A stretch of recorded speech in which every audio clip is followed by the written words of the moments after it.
First things first, thank you guys for joining us this evening for our third session. This is going to be part 2 of the CV, letter of intent, and LinkedIn session that we had 2 weeks ago. And this one will be about mastering your CV content, your letter of intent, and your LinkedIn profile. So last time we met, we defined what makes a CV professional, talked about the importance of having a well-structured CV, and then I walked you guys through a couple of methods on how to structure and design your CV. This week, we're going to switch the focus from your structure and design to the actual content that is in your CV. We're going to talk about how to construct or write your best possible letter of intent, and then we're going to talk about some important pointers on drafting your LinkedIn profile. Okay, so from here on out, when we talk about your CV, your letter of intent, and your LinkedIn profile, I would like for you guys to think of this as the ultimate trifecta. And maybe you think it sounds a bit whack, right? Like, what is the ultimate trifecta? But what I mean is that each of these 3, let's say, components play a specific role in your candidacy or application process as you apply to the job and through interviews and even after the interviews. For example, your CV or your resume is typically the main source that your recruiters will use to determine if you're worthy for an interview. It's going to be the most detailed account of all your past relevant experiences and really show the recruiters what you've done from a technical or professional standpoint since you've entered the job force. This is probably going to be, of the 3, the most scrutinized piece of information that you can have, and that's why it's going to be the first one that we really deep dive into. Your letter of intent serves a slightly different purpose, right? This is more so what's going to set the tone for what the recruiter is to expect when they do meet you. It's going to serve as your introduction. Its purpose, of course, is to convey your interest into the job or the position and why you think that you are a good fit for that role. And we're going to talk about that a bit more later too. And then lastly, your LinkedIn, not as highly scrutinized or not as highly scrutinized or as high on the level of importance of the other 2 that I mentioned. But I will tell you why I did include it in this slide deck and why it is also important to make sure your LinkedIn is up to date and very professional. But it can also serve to confirm your experiences on your CV and your letter of intent. So if you're saying on your CV and your LOI that, yeah, I worked 10 years at Pfizer and this and that, usually if it's also your LinkedIn, it's like, okay, yeah, she actually did it because it's a public forum and people can confirm or deny that experience if it's not true. And it also gives recruiters a peek at, who you are as a candidate beyond the professionalism, right? So they're able to see your social presence and your personal branding and who you are on a less professional or not in the professional eye. So yeah, the ultimate trifecta. So keep this in mind as we move on through this slide deck of how each of these pieces serve its own particular role when we're talking about you as a candidate. So again, I've divided the next few sections into 4 parts. The first 2 is talking about your CV prioritization and detailing your experiences. And the last 2, we're going to talk about your letter of intent and then also about LinkedIn. And hopefully it's a bit fun this time. I included a little game. Hopefully you guys like it. I think I do, but I made it, so I'm probably a bit biased. All right, so last time we spoke again about what makes a professional CV. We talked about it being well-structured, being appealing to the eye, not using bright colors and all that fun stuff. And then we also briefly talked about, the grammatical correctness of it, not being super verbose and making sure that the language that is used at the level of a PharmD graduate, which you guys will all be. And then we also talked about the importance of having relevant content that talks to your experiences and shows your value and is in relation to the job description. Last time we focused on the structure heavily. This time, we're going to touch base on grammar, but we're really going to focus on the relevancy of content. If you want a deep dive into the importance of grammar, that's not what I'm going to cover today. That information is available to you, however, on the guide that is in the Google folders. But today we're going to talk about how to structure your experiences appropriately, how to showcase the value in the experiences that you detail, how to prioritize that information, and so on and so forth. Okay, so yeah. We talked about how to determine your CV sections, right? It's going to be based on these 3 things: your understanding of the job role, the overall length, being with that 2 to 3 or 3 to 4 page mark, depending on what position you're applying for, and then how your experiences can, basically fill in the blanks of what the job is answering for. So after you, determine, okay, you want to have this, this, and this inside your CV, you're going to come up with something that's something similar to this, right? You're going to have these more common sections within your CV: your executive summary, expertise, keywords, education, relevant experience, leadership, products and research, awards and presentation, and professional memberships. And this is not in any real order, right? You're going to either have it like this or flipped around depending on what position you're applying for. But in general, these are the main sections that you typically see in CVs and resumes from students or even PharmDs post-graduation. So based on the role that you are applying for, the way that you choose to prioritize your CV sections will vary. For example, if you're looking to apply for a fellowship, it may, in general, right, take on this structure. This is not taking into account what you've actually done in each role, just in general. Like if you're looking to apply for a fellowship, maybe you'll have your industry apps first, your industry work experience first, anything that shows you've been a leader, and then maybe like your more clinical and traditional pharmacy experience will be towards the end. Versus if you're applying for residency, maybe it'll be flipped around, right? Your clinical experience will be showcased towards the top, and then maybe your leadership and other extracurricular activities will be towards the bottom. Versus you're applying towards a full-time position. And again, I just chose one random example with consulting. That's what I'm working with. It'll be similar to the industry one where you'll have your business, more so experiences towards the top, and any kind of consulting related experience towards the top versus, the clinical things being towards the bottom, because it's maybe not what the position is most asking for. So I just want you to keep that in the back of your minds when you're setting your priority. The first thing is to understand what role you're applying for and what should be prioritized based off that role's ask in general. Oh yeah, and then our pro tips that are going to be throughout this session. So this pro tip is about your priorities should not be only based on which experience is closely related to the job that you're applying for, but should also be determined by how much experience you've gained there. So what I mean when I say that is that just because you did an industry, like for example, fellowship, if you did an industry internship, right, versus a retail appy rotation, just because you did that internship doesn't mean that it's automatically a better experience than that retail rotation. If all you did on that industry internship was dial in, shake your mouse to make sure that your status was green, and you logged that at 5 p.m., it may not be the best thing to highlight towards the top. Whereas maybe in your retail experience, you started a couple initiatives, led so many different task forces, that might be a better thing to highlight on your CV versus that industry experience. So, you want to keep in mind, like, of course, you want the most relevant experiences to that position, right? But you also want to, if you didn't do anything, it's going to be hard to highlight that experience, and you want to make sure you have something to talk about. It's not enough to just have the position. You'd actually have what you've done in there to back it up. So that's it about, CV prioritization. Before I move on to the next section, any questions? And you can just hop off mute and ask if you want. Hey, Kiru, there are some questions in the chat about where people should place their licenses or certifications. Yep. So yeah, that would typically, and you guys can all feel free to chime in, mentors, if you guys feel differently, but I would say towards the end of the CV, you've already licensed and certifications, you've already pretty much at this stage of the game, right? You're all like PharmDs. Your licenses would be like your registered pharmacist, unless maybe you've done something that's like you're certified in regulatory affairs or something like that, then you may want to bring it up. But if you don't really have anything that's like directly tied to that position, I would just keep it towards the end, because you guys are all PharmDs and maybe the only license you'll have is an RPH. Unless there's a specific license or certification that you want to highlight that's related to the job, then you might want to bring it up a little higher. Should we have a section for presentations that you have given? So for me, it depends, right, on what you mean by presentation. So if you're saying like if during your appy rotation, you presented a journal club, for me, I wouldn't do it. I didn't have a section for it. I would just list it under that experience for that appy rotation.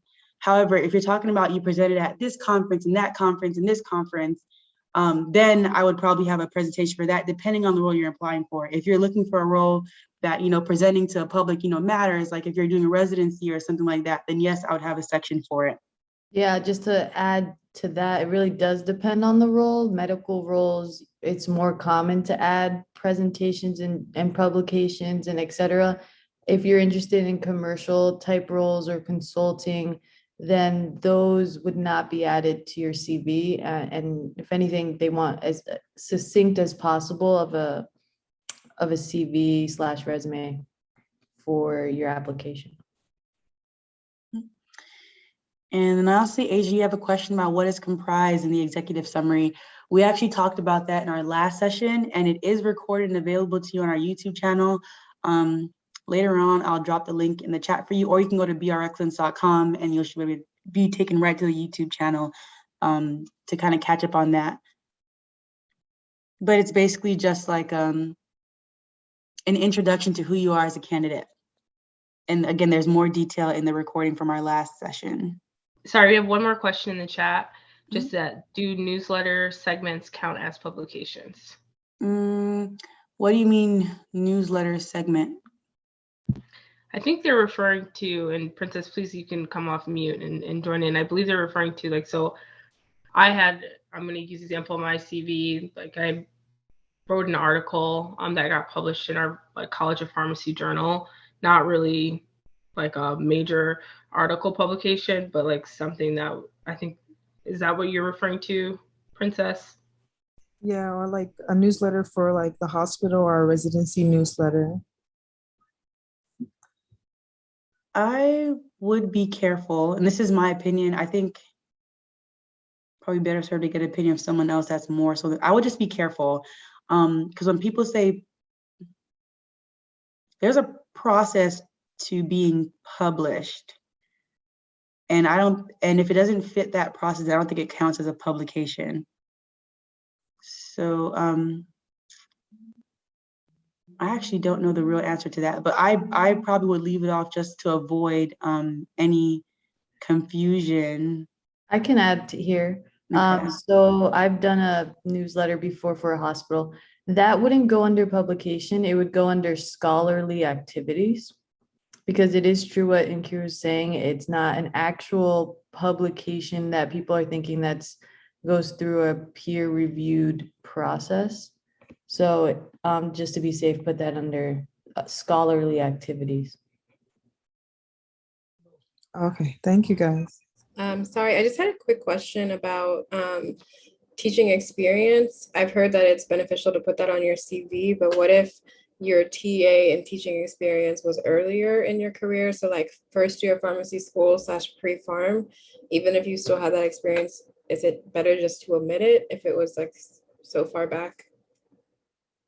So it depends on what you're looking to apply for, right? And it depends on all the experience that you've had as a total. I think it's easier, like for these kind of specific questions, it's better to have, like when we're looking at you as a full candidate, right? What you have and what you're trying to convey, what story you're trying to tell overall to the job and what you're applying for.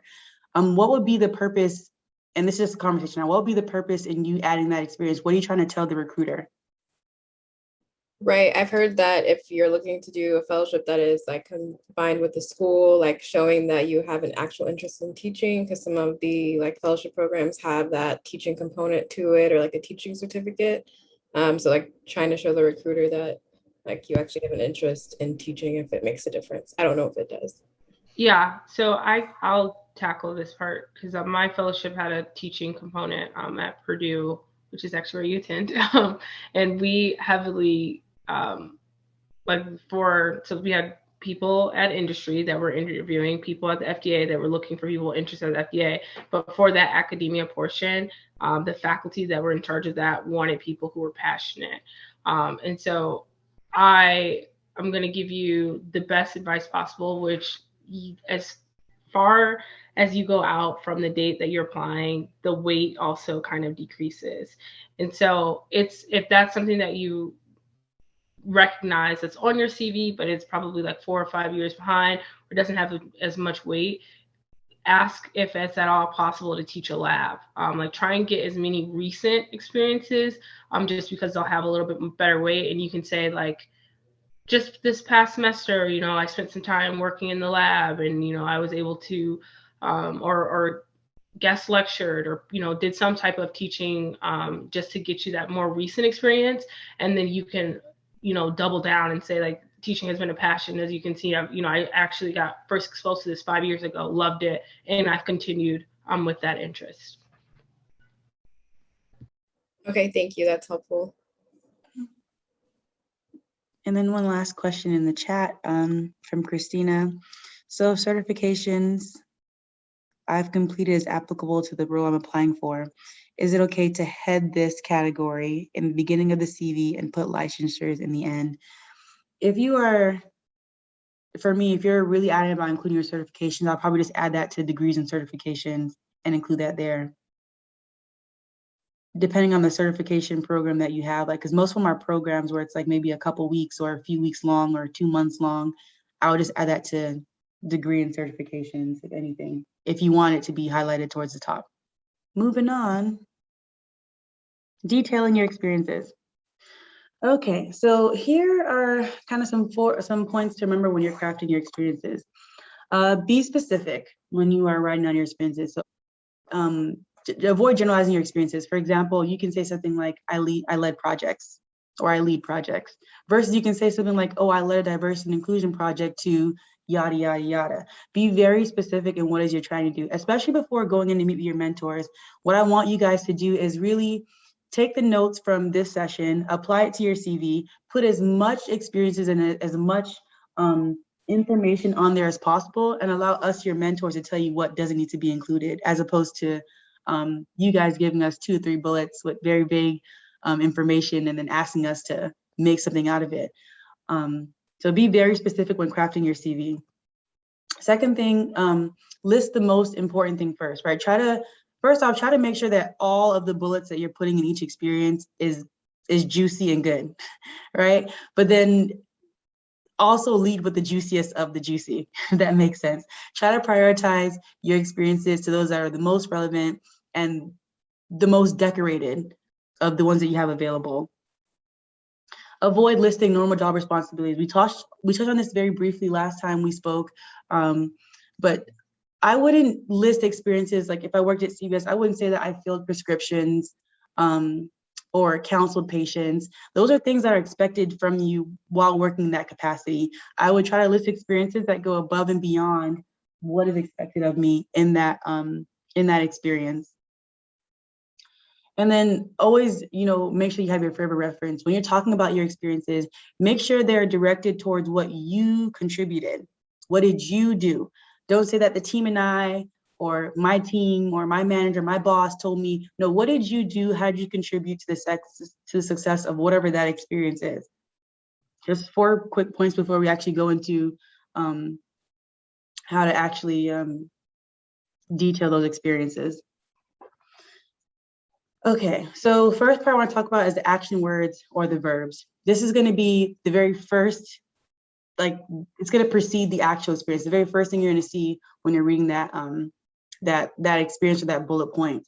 It should be a reflection of the soft skills that are mentioned in the job description. So some examples of some not so good ones are like you helped, or you supported, or you were a part of, or you mentioned, or you chair. Like those are like some examples, some action verbs that I probably steer away from using, and maybe using some stronger ones like you developed, or you led, or you collaborated, you created, you presented, founded, established. Those are more so aligned with some soft skills that you would see in a job description. The second point, which is a really big one, is the so what. Oftentimes when reviewing CVs, we see a lot of students that would say, oh, well, I did this, I did that. Maybe they'll have a really great action verb. Oh, I executed on this initiative, but it'll miss like the value behind it. Like all of your experience when you list them out should show some sort of value. It should define the purpose behind the action that you performed or the role that you were in. So for example, here's a not so good one. You filled prescriptions in a fast-paced environment. Okay, cool. Let's look beyond the fact that we're talking about a role that is expected of you in the retail setting. But a better way to say that, right, would be that you filled prescriptions in a fast-paced retail setting to ensure patients receive quick access to their medications. So now you have the so what behind your action. Every experience, or 98% of the experiences that you list on your CV, should be followed by some sort of value. And then the last thing that I really want to touch on is the uniqueness. Again, I'm going to elaborate further because I mentioned on the previous slide, but you need to make sure that your experiences go beyond what is defined in the roles, responsibilities, to show that you've gone above and beyond what is asked of you. So example, a not so good one, that you filled prescription in a fast-paced environment, right? A better one would be in the same retail setting, you streamline the prescription filling process to improve patient experience when picking up medications. So maybe that could be something so simple as, oh, you just organize and you restock the shelves in the back. But now you've created this story that you understood why you were doing that, simple task, right? It's to streamline the fill process. You've taken your very basic experience in a very basic role to the next level. You just got to get crafty. And then our second pro tip tonight, don't limit yourself to tasks completed on the job. Don't be afraid to brag about your achievements and awards as a result of your hard work. And this kind of goes back to what the question I was asked earlier about where you include your presentations. Okay, so for your achievements and awards, if it's not like a scholarship or something that's kind of like removed from all your other experiences, I would look to include it in when I'm talking about that role. So for example, I worked in retail, but in that retail rotation, I received Employee of the Year consecutively for, launching an initiative that helped to decrease patient costs, right? I would include that underneath that experience as opposed to adding that to the awards and achievement section. Another reason why, or a reason why I would do it like this as opposed to adding it towards another section is because last time we spoke, I talked about how most hiring managers will probably only look at the first 2 pages or even the first page and a half of your CV before going on to the next pages. It's not until after that interview process they probably would look through the entire CV to kind of ask you questions during the interview portion. So it's best, like if you want to highlight that you have achievements you've been awarded, it's best to include them in the experiences where recruiters will be looking at towards the beginning of your CV. And then I just listed some experiences that you would that you can look to highlight by careers. And this is, again, it's recorded. The slide decks will be made available to you so you can refer back to it and really deep dive into it. But just some examples that we touched base on. So for commercial, leadership, collaboration, regulatory affairs, maybe project management, time management, organization, drafting some sort of SOP or standard operating procedures, medical affairs, anything clinical or drug information related, understanding MOA information, any past research that you've done or presentation and posters, and then residency, clinical research, presentation, posters, publications. And these are just examples of some experiences that you would want to highlight depending on what route you're looking to navigate into. So before I move forward, because we're going to go into a little fun part, at least I think it's fun again. I see that we have some chats, some things lining up in the chat. Do we have any questions? Yes. First question is from Benjamin, and he's asking how to quantify the value brought by an experience. For example, if he improved productivity by X% or saved by X time. He was wondering, I believe you're asking when to choose to quantify or when to use a qualitative measure to explain an experience. You're asking when to quantify or how to quantify it? Yes, I'm assuming, because I guess what's your exact question? So just so you know, Benjamin, we can't hear you. If you want to try to fix your audio. Or we can answer both ways, because I think how to quantify and when to quantify are good points. And I will caveat that, you guys are P4 students or, new professionals. People are not expecting you to have, cured cancer. But Benjamin's mic's not working. So I think we can go to how to first, Inkiru, and then when to. Yep. And honestly, for the how, it's honestly just a guesstimate. No one's going to expect you to have some kind of calculation where you say, well, I worked X amount of hours, and because I did this, now I'm working 9. Like, it's not a huge equation. You're just going to guesstimate. I would say avoid exaggerating to the extent where it's just not believable. Be realistic, right? So if you're saying you improve productivity by 10%, you can just be prepared to be able to describe how that translated, right? Like, not so much as like, okay, what the equation is behind it, but how was that 10% seen? Like maybe you were able to have like longer breaks or prescription times reduced or, something like that. It's all going to be a guesstimate for the how.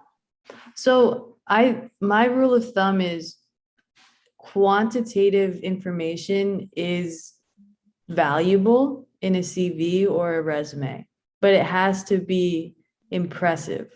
So let's say you were the president of SNAFA. If you coordinated and ran over 20 events in a year, that's amazing. That's something you would put in there, 20 events. If you only did 2 events in 1 year, then that's not a good numerical number to share. So that's how you would go about it. Any place where you can share a numerical number that makes sense on its own. Like if you say 10%, I increase productivity by 10%, no one knows what that means. That's arbitrary. So that's not something that I would recommend someone to put in there. If you increase sales by 20%, that's a good number. Or you can even say, instead of 20%, be like, increase sales by $50,000 or something like that, you know? So that's how I go about the use of numerical data in a CV. And then do we have one for clinical development? Yes, Edna, I actually did, but I took it out because the slide was super tiny to see, but I can add that back into the one that I post in the Google Drive. But some examples would be, if you've done any clinical research, of course, and DI skills and I'll post it back in though, and I'll share it. Ashley, may you share examples of experiences that highlight time management? Of course. So literally like what I posted earlier, like you worked in a fast-paced environment, or you took on multiple projects within a time frame. Like it probably wouldn't even like be like one experience. It'd just be like an overall message that's shown like, because like you were the head of this, and you also go to school as a PharmD, and you're also working this part-time job, and you're also studying for this. Those things in its totality will show that you have good time management skills, and that'll be something that you verbalize further when you're in the interview session. Next question is from Sophie. She's applying to industry fellowships. She wants to, I guess we can kind of brainstorm creative ways for her to target her functional area and reach out for CV reviews and feedback. Due to everyone's very busy schedule and being bombarded with LinkedIn messages. Well, you just stalk them on LinkedIn, and if they don't respond, you keep messaging them. I think or message someone else.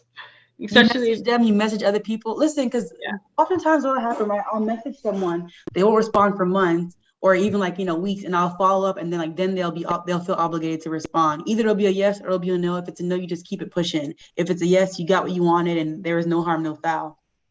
I would just continue to stalk them on LinkedIn as best as possible. I would use sessions like this to look and see who's in the chat, look them up on LinkedIn, and then DM them personally to see if they can meet you one-on-one. I would attend similar sessions like this. I would go to all the Find events. I think IPHO has some events too that you can go and attend. I would just honestly just stalk people.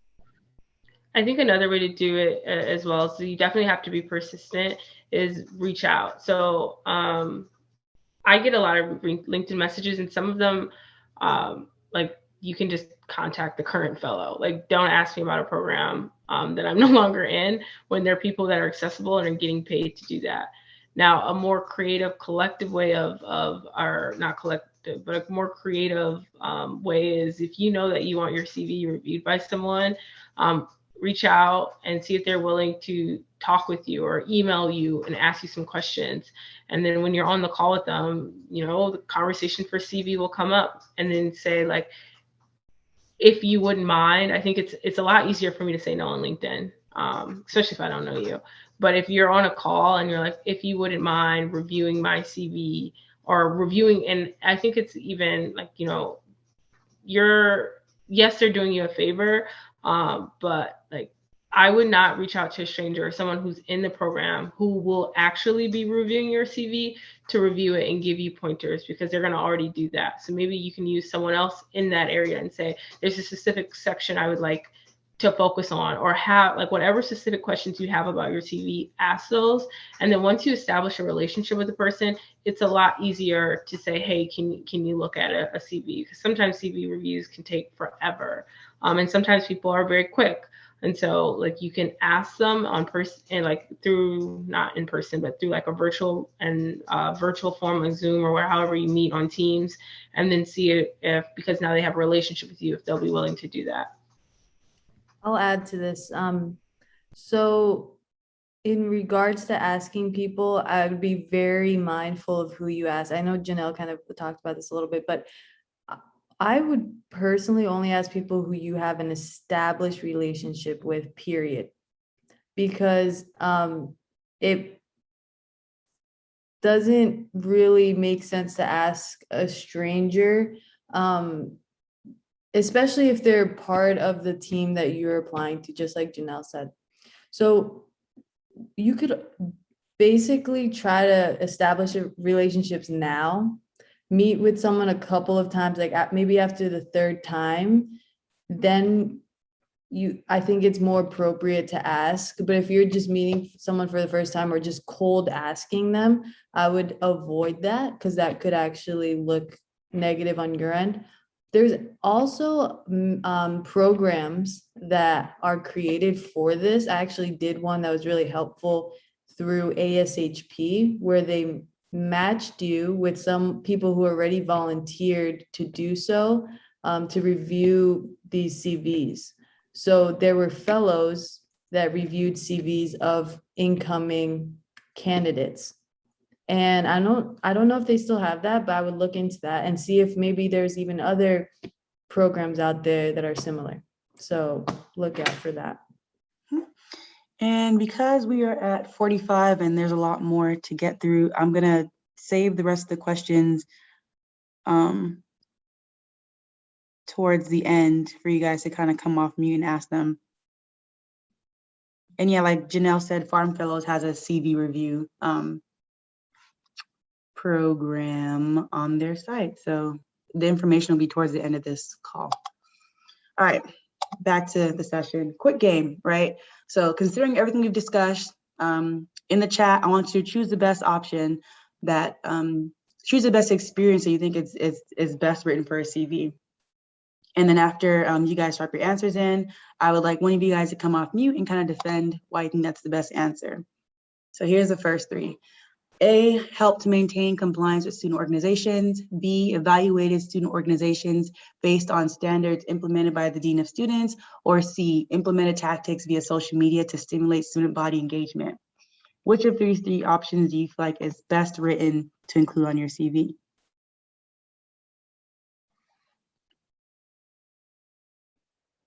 I feel like C is because it has a result in it, I think, but not sure. Yep. So yep, it's pretty, you guys are correct. C is the correct one, and yes, for the right reason. It has the result, also has a very strong action verb, and it's a bit different from what you would typically do on a student organization role. So next one, question 2, which of these is the best? A, developed, marketed, and broke fundraising records with a pocket notebook as a staple product for the organization. B, conducted fundraisers to increase funds for the use of outreach projects. Or C, served as president of ASHP. Which is the best? I think it's A because it has like a lot of strong action verbs and also shows, I guess, an overall achievement involved, as well as relevance to the actual organization because it was a fundraising effort. Okay. And I see some people chose B. Anyone want to get off and defend why they chose B?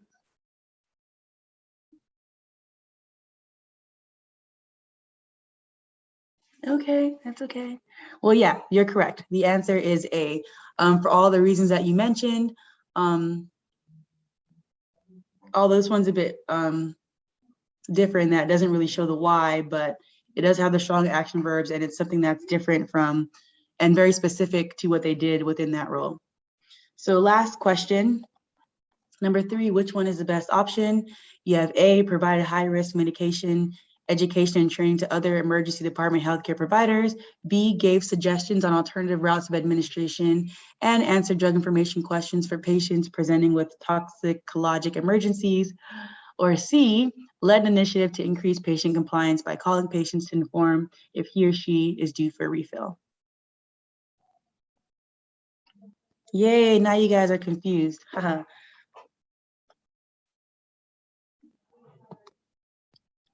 All right, I was beginning to think these are super easy, but I'm happy there's some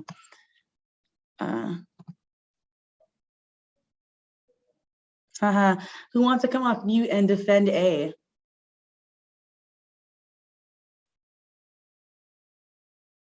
Why do you guys think A is the best answer?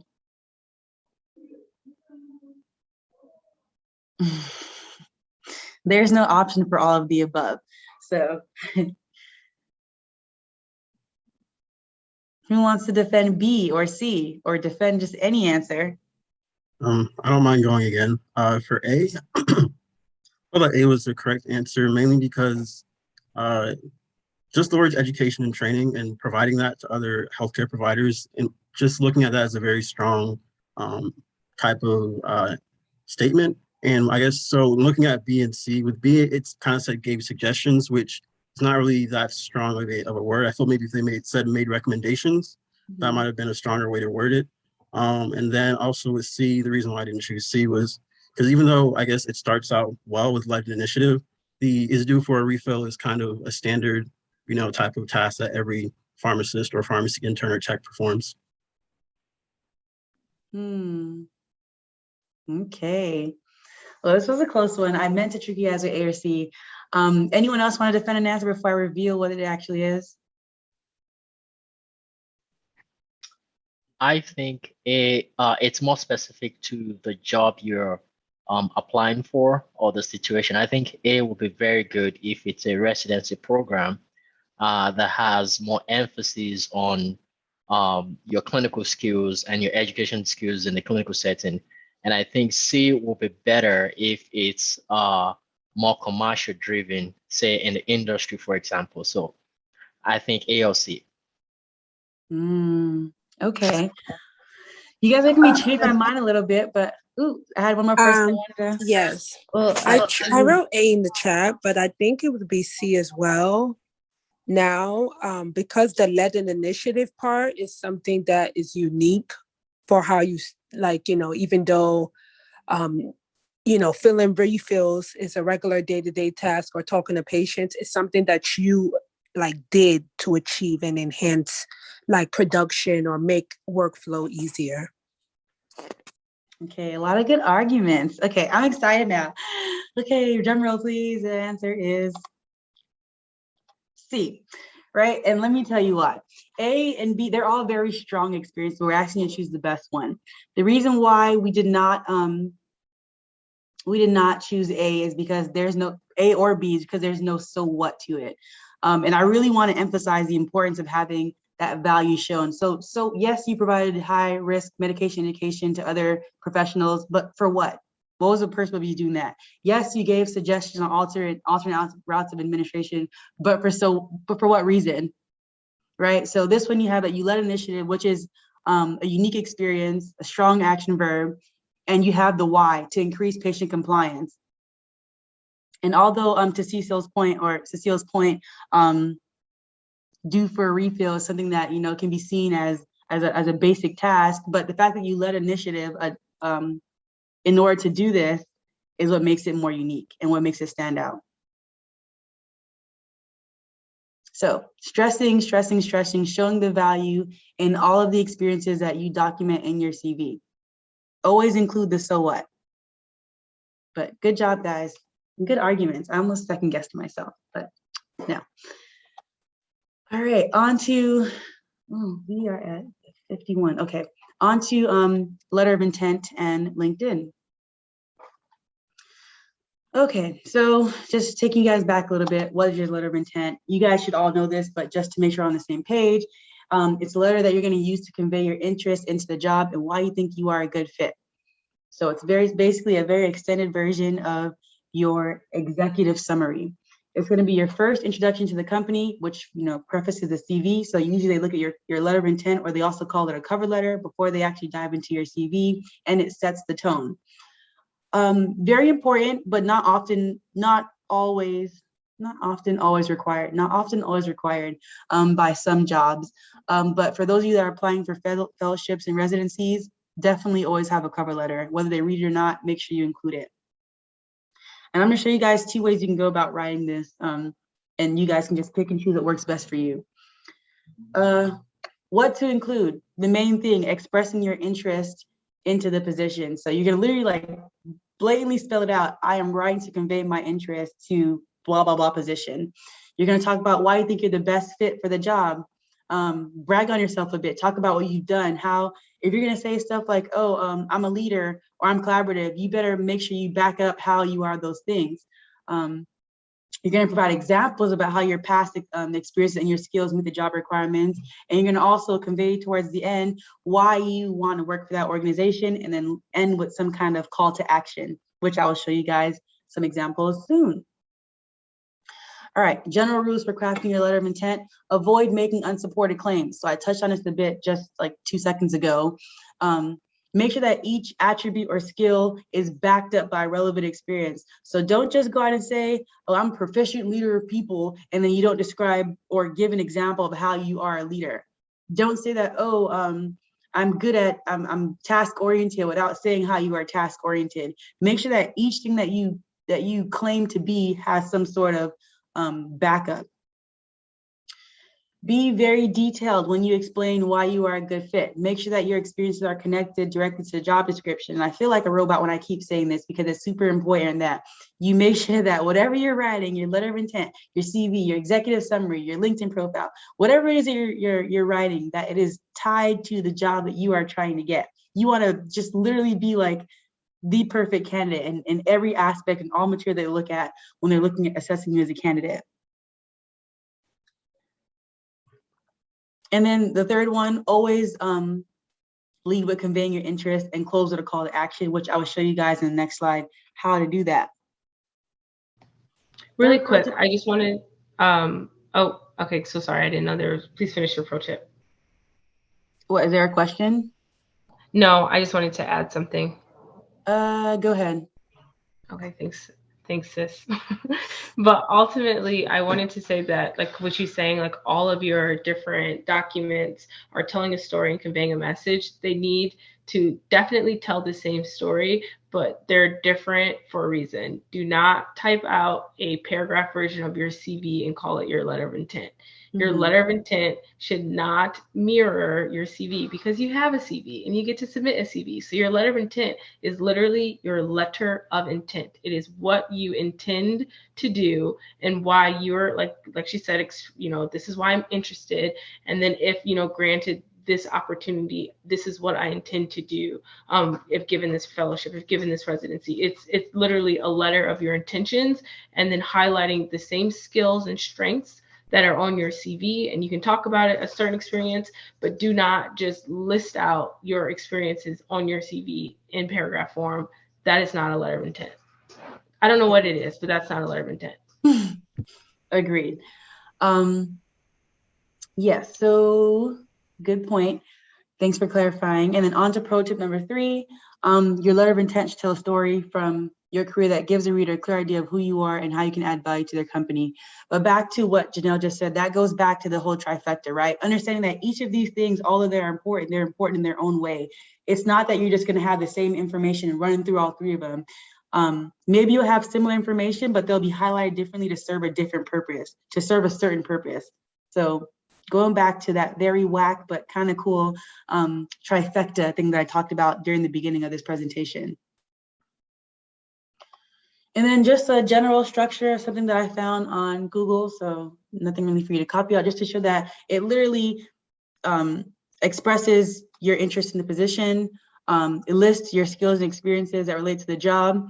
Not really listed, but just kind of like, if you say you're a leader, well, how are you a leader, right? And it has a closer call to action. And some examples of that would be something like, thank you for considering me as a candidate. Please see attached my resume for a detailed list of my experiences and background. There you go. So now you refer them to your CV. And that's what a call to action is. Another example, another way that you can write your letter of intent. Again, you're going to express your interest. Literally say that I'm conveying my interest for this position, your skills and experiences. You can choose to do it throughout a thing, but some other people I've seen have like literally just said examples of my work includes this. Again, do not copy and paste it directly from your CV. That's not the best way to do it. Just highlight certain things that you want to make sure that they don't miss when they do go to your CV, and then have that closing call to action. So thank you for considering me as a candidate. In close, I have my CV or my resume. that gives more detail. And of course, depending on the job you're applying for, you will also have like the to line up here, and then you include your signature and closing down towards the bottom. Any questions on letter of intent? And I'm sorry for going super fast, but we only have like 3 to 4 minutes left. Someone said, how specific do your backup experiences have to be in your letter of intent? Not as detailed as your CV, right? It would just be like a summary of like how you've led something in your past experience. And yes, agree. Study the description and use those keywords to help pad up your letter of intent. So Lana, was that did that answer your question, or do you want more specific? Okay, cool. And another question, how would you go about writing a letter of intent when it's going to be submitted through one program, i.e. sending one application through Rutgers, going to multiple? So then I would address it to the Rutgers, the RPIF program. I wouldn't say, I'm writing to convey my interest to Bayer or Pfizer, or I wouldn't address the specific companies there that they partner with. I would address the Rutgers pharmacist, I forgot what it's called, RPIF program as a whole. That's who you address it to. And then you would tailor it to what functional area, because it should be pretty consistent what you're looking to apply for, what functional area you're looking to apply for, what you think you can add, and talk about all that student or the teaching component as well. May you reinstate the difference between a cover letter and a letter of intent? There's not much of a difference. They're pretty synonymous, unless someone else thinks differently. Letter of intent length, yes, 1 page. Thank you, RPIF, and 1 page is best.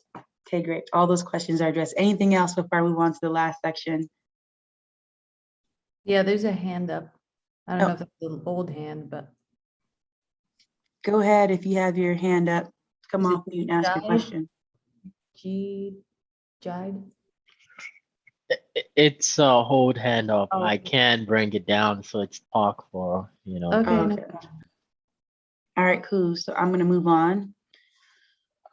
All right, so our last section, LinkedIn. This is a pretty short section. So like I said before, I said not as highly valued, but what not that it's not highly valued, it's not as closely scrutinized, or it's not the biggest focus when you're applying to a job, right? They're going to look at your CV and your LOI way before they look to your LinkedIn profile for most positions, unless like they're just doing the most. But if they were to look at it, it is important that it is professional, it is up to date, and it does reflect what it needs to reflect. So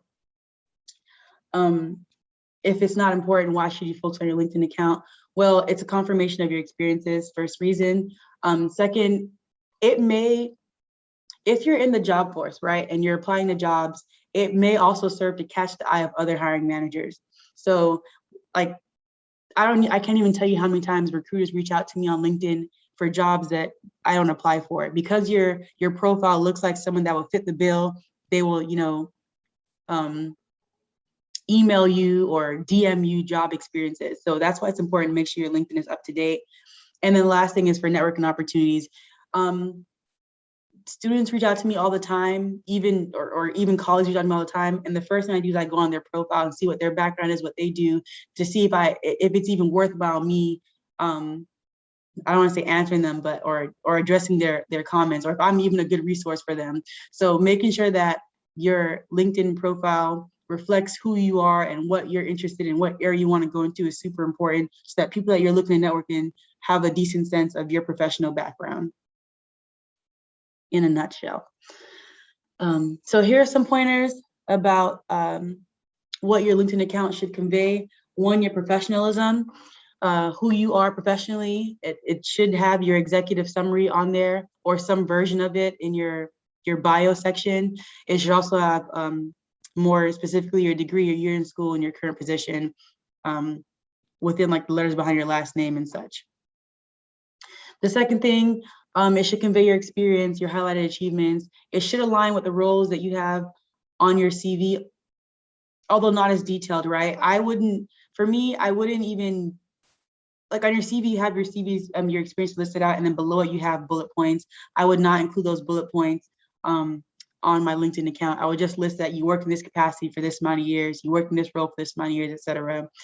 And it also should align what you're communicating in your interviews. So if you say in your CV, if you say in your CV and you say on your letter of intent that you worked at Marshall's, and that's relevant to job in which you're applying for, then it should also be on your LinkedIn profile, because in case they do check up on it, and make sure that's relevant up to date, right? Some people, they don't check their LinkedIn profile for months. I am also a victim of that.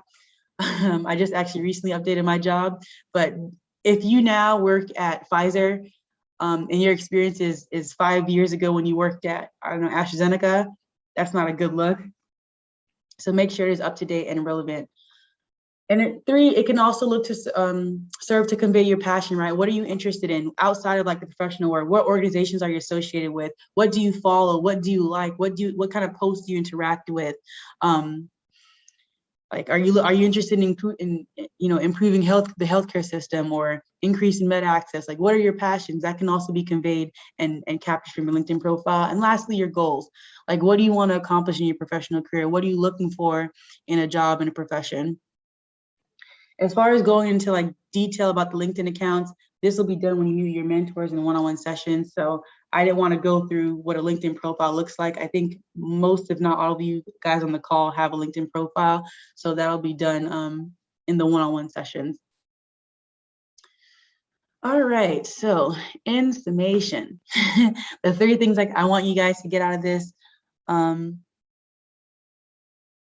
Daniela, I got you, don't worry. We're gonna do your announcement towards the end. So please, stay to the very end so that you can hear updates for next week's session. But some things in summary, the ultimate trifecta, understanding that your CV, your LinkedIn, and LOI, while they're all very important, they also serve 3 different purposes. And understand how to leverage each of their intents so that you are a strong candidate. Second, how to detail your experiences on your CV. Make sure you know your why. Make sure you include your value. Make sure you have strong action verbs. Make sure your experiences are unique towards that role. And the last thing, LinkedIn. Understand that although LinkedIn isn't like counted so heavily towards your candidacy, it is also important in case they do look at it. So make sure LinkedIn is up to date. Make sure it's professional. And make sure it highlights who you want to be, what you want to appear as a candidate. All right, updates for week 5. Or before I do, I guess I'll answer some questions in the chat. What is your opinion on actually attaching your CV on LinkedIn? I don't do it. I don't know if I wouldn't do it, honestly. I only share my CV with people that I intend to see it. Yeah. So I wouldn't have it just there for anyone or any recruiter to look at. It's also like personal information. So if you're public, sometimes you have your address, your phone number. So just be wary about that. And your link, it could be redundant too with what's on your LinkedIn. Mm-hmm. Any other questions before we go to next week? Yeah. I just had one regarding LOIs, if you're still willing to answer about those. Go for it. Awesome.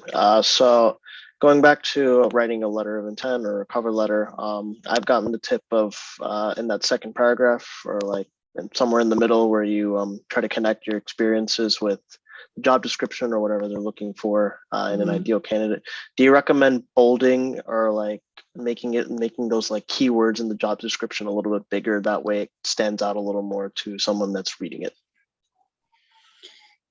That's an opinion that will vary across people you talk to. For me, I would just say no.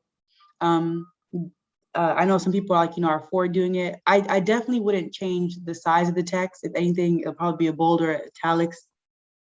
I wouldn't do it, but other people may think otherwise. And I like my letter to look uniform for the most part. But I don't know, Daniela or Janelle, any other opinions on the call about bolding words in your LOI? No, I wouldn't do it either. I think I'm just, as a reviewer, if I saw that, I'd be like, do they think I can't comprehend? Like, I don't need big words like pulled out. So I don't know. It would have just rubbed me like this person, but I could see why. I think that's what your interview is for. You can really sell and hit home on certain points you want to drive. Mhm. Got it. Thank you for your input. Any other questions before we go to next week? No problem. And I do want to caveat, sorry, with any input, this is your CV, your LOI, like your name is on it. So you can take my opinion or not. But I just want you to know, like, you're in control. Like, this is your car, you're driving. So, you know, do what you want to do. But I definitely think it's good to get other people's advice, which is why. All right, cool. So we're going to go over next steps. And then if you guys do have any questions, you can stay on for a little bit and ask them. I'll be on for like another 10 minutes before dialing off. But for next session, week 5, begin reading the section on interviews in the Farm Fellows book, although we'll be talking about personal branding just to get a head start on that. I want you guys to go in and update your CVs based off what we talked about today, right? I want you to go in and add the value. I want you to go in and add action verbs. I want you to go in and be as detailed as possible with all of your experiences before meeting with your mentors, if you haven't already done so. And then, of course, make sure you contact your mentors to schedule that one-on-one. Next group meeting session is October 13th.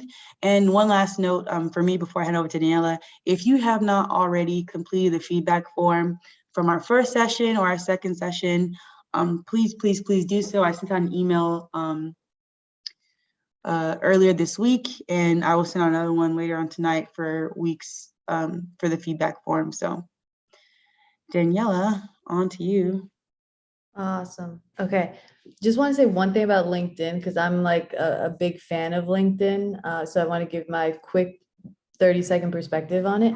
I think that if you have a LinkedIn right now and it doesn't have your picture, you didn't update it, and it's very blank, that could actually negatively impact you versus not having a LinkedIn at all. So right now, if your LinkedIn looks like that, go ahead and change it tonight to look a little bit more comprehensive and show who you are as a professional. Because I looked at every single person I was interested in as a candidate. I looked at their LinkedIn, and it did factor into at least my overall understanding of how that person looks like as a professional.